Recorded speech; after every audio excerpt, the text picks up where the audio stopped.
In the present day, within the halls of omnipotent city, nexus of all the gods, the Lord Librarian storms through the doors of the Parliament of Pantheons. He demands their ear. The mad god with him, Shadrach, has just told him that the God Butcher forced him to create a bomb that will ripple backwards throughout time.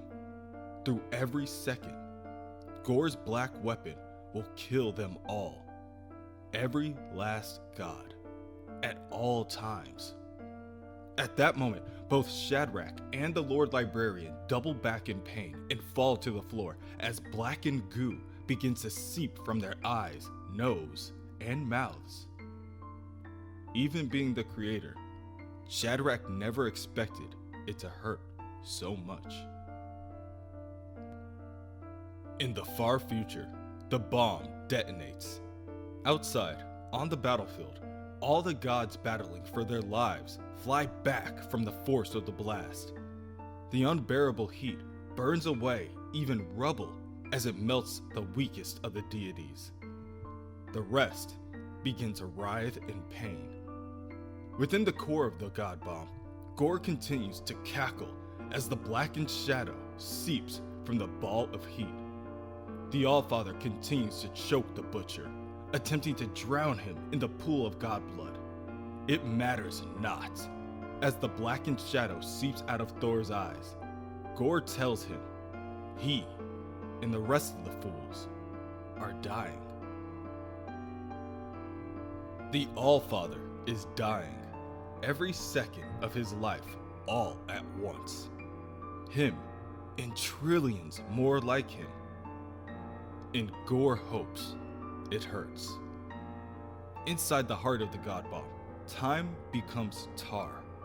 Eternity echoes with wailing and the gnashing of teeth, with the dying of gods. If he'd been a lesser god, the Avenger might have just accepted that Gor has won, and more so, that Gor deserves to win. That gods are cruel and jealous creatures, that it's time for their age to pass. But this is no lesser god.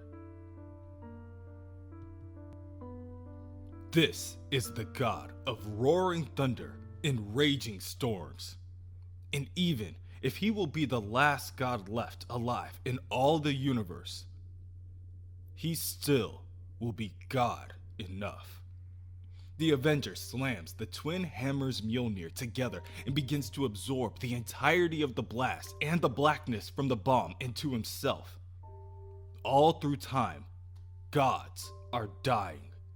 Every god who has ever been born or ever will be. There is no final battle for them to fight. No enemies standing over them. No warning even. They merely fall to their knees, choking on blackness, their flesh falling apart before their very eyes. Some know why it's happening. Most do not. But in their final cloudy moments, they all share a common vision. A vision of one god with a mighty hammer in each hand, fighting at the heart of the bomb to save them all. And for one moment that stretches across time, every god in all the universe closes their eyes and pray to Thor. Praying that Thor never fails, that he be the savior of them all, for him to become the God of gods.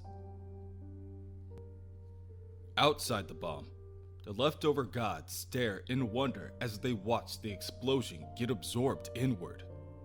Somehow, some way, they're still alive. But so is the Butcher. He looks around in utter confusion as he gazes upon the gods. They should all be dead. Gor orders his black berserkers to attack whoever is left standing. He waits, but no one heeds his call.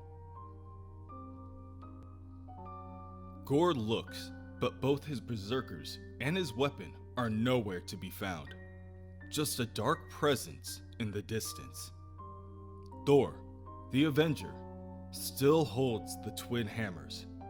They still glow bright, licks of lightning dancing in the dust-filled air. They illuminate all but his blackened cloak. He slowly strolls to Gore, every step silent, every step powerful enough to break the ground beneath him. It is not Gore's weapon anymore, the Avenger tells him. It laughs at you, Gore. Its name is All Black, the Slicer of Worlds, the Annihilablade. And it was meant to be wielded by a god. But you are right about one thing. It was also meant to kill them. Gore begs the God of Thunder to show mercy, but it is denied. The Avenger channels the power of the All Black with the already thunder-charged twin hammers and releases a blast of lightning that burns away the All Black from Gore's control. Both the gods fall to the floor, dripping with the sludge-like blackened smolders, and the God Butcher curses them all. The Butcher tells the gods that they don't deserve this victory, and they know it. All they've ever brought to this universe is misery. Gods didn't create mankind, but someday, if they're not stopped, they will end it. Mark his words. Was it a god who killed my mother? Gore's son asks as he appears within the rubble. Or was it you? Or are the two one and the same now, Father? Behold, Gore, god of hypocrisy. Son, please. No, I can't lose you too. They did this. You have to see that. It's the gods who ruined creation. We'll all be better off without them. Gore's son tells him, you can't blame the gods anymore, Gore. It wasn't a god who betrayed you. It was only ever yourself. Gore's son begins to melt away into a blackened puddle that quickly solidifies and forms an all-black stone dagger. Thor's watch in amazement. The Allfather tells the group that there was never a boy. There was only ever the weapon and the things Gore made from it. Even the child, the boy, was no more than the lonely little man who helped them defeat the Butcher. Gore begins to wail into the sky. He is truly alone. His plans are ruined. He drowns in the agony rising within him when young Thor, the hero of Asgard, approaches. With one swing from his mighty axe, he cuts off the head of the Butcher and ends the god's nightmare once and for all, stating, I'd had about enough of that. Thus endeth the tale of the God Butcher. Should we drink mead and think of ways to defile his ashes? When no one answers, the hero of Asgard looks back to see the Avenger coughing up blackened blood. The Allfather tells the Avenger to hurry. The weapon is still inside him. He must purge himself before it's too late. But the Avenger collapses to the floor, his last wish being that they never let what Gore said about the gods become true. Thus dies Thor, for the 9th time that could be remembered. 3 days later, he rises again. Thor awakens in a warm bed within the halls of Asgard. He calls for his father Odin, claiming that he just had the strangest dream. He is greeted by both his older and younger counterpart, telling him that they won. Gore is gone. His body turned to ash, and the All Black, his necro sword, they decided that it was best to leave it where it fell. They dared not touch it. Instead, the Allfather threw the entirety of Gore's planet into a black hole. And then, he brought the Avenger back from the dead. The Thor Force? The Avenger asks as he is escorted through the halls of the now bustling city. I burned out the last of Gore's sickness inside you. I figured it was in my best interest. Would you like to see that for which you died? Asgard is alive again, with gods from all over the cosmos. The Allfather explains that many of the survivors from Gore's mines have already returned to their homeworlds, but some have been slaves for so long they could no longer remember from whence they came. So, they will live on Asgard if they wish, or Thor will simply find them new worlds where gods are needed. I owe you a great debt, Thor of the Avengers, for reminding me what it means to command the thunder. But I still cannot look at you without pain in my gullet, without seeing the eons of struggle and failure that lie between us. Be a better Thor than I was, and kill your bastard brother first chance you get. The Avenger shakes the Allfather's hand, stating, "And you go be a king again, old man, and prove Gore was wrong." But what if he wasn't wrong? Then we have even more work to do. Speaking of which, I think I know a world that could use some gods.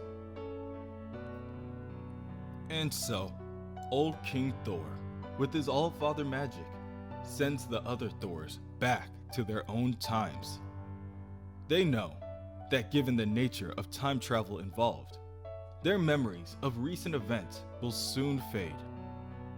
There are some memories that they look forward to forgetting, and others they hope to cling to forever.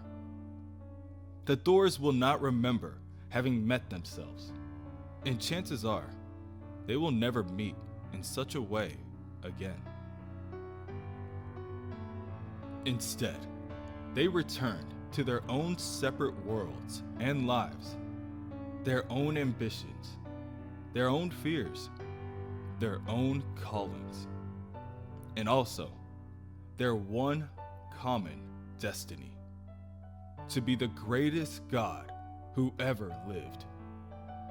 In the end, they will only remember that they fought and died, that some victories were won, while others remained elusive, that a king is returned to his throne, and that a prayer is finally answered.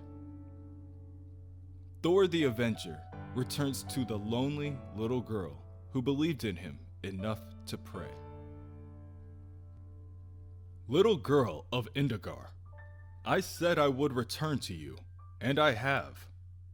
You prayed to me because your world had no gods. That is one prayer, I assure you. You need never pray again. Thus, does a world without gods become a world with very many? All thanks to a little girl and a madman's murder spree. And of course, to a god of thunder and his mighty hammer. A god whose story may have been as old as time, but whose adventures and perils had only just begun.